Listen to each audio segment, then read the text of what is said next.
different, about how was the feminist movement of the 70s different than our current version.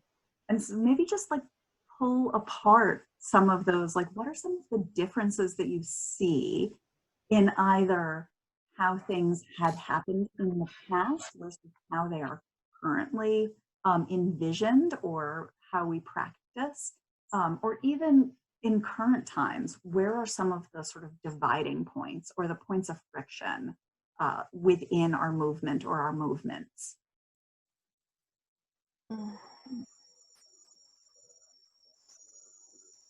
Judicaelle, I see you thinking hard. I don't want to put you on the spot, but. No, I am thinking hard because whenever the 1970s movement is mentioned, as someone who was not born, and also as someone who was raised in Burundi in Africa, I have another history when it comes to women's movement.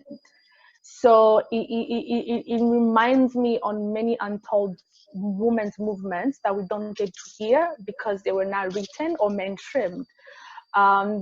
That comes on the history of African women on the continent who paved ways for women like me to be in school, to be who we are today.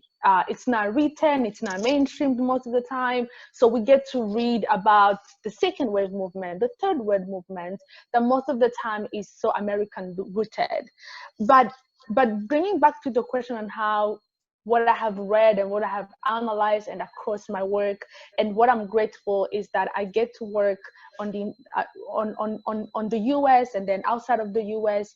I have seen that we are at a very interesting time.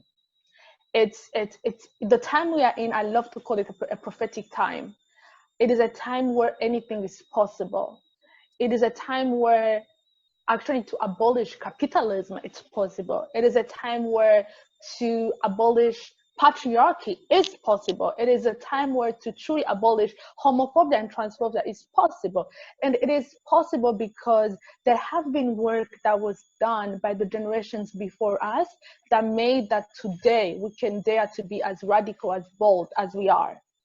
It's because of the sacrifices and the foundations of the people who came before us, of the women, the organizers who were in before us, who made it possible, that today we can sit and say, you know what, there is no way women's liberation is possible unless we truly abolish institutionalized racism. There is no way women's liberation is possible unless we challenge homophobia and transphobia. There is no way women's liberation is possible unless classism is abolished, unless workers have their rights. Where you get to realize that all these movements have brought us together to the point where we say, there is a collective global solidarity needed today more than ever. And it's funny because it took a pandemic to the entire world to even realize the necessity of the global solidarity, because inequalities now more than ever, we are aware that it's possible, we can abolish them. And that's what I think we are, and I call it prophetic, because when you read Audre Lorde, when you read Bell Hooks, Gloria Steinem, you realize that they prophesied about these days. They knew we would get there, but for them the revolution was then, but they knew that the work that they were doing would bring us to this moment.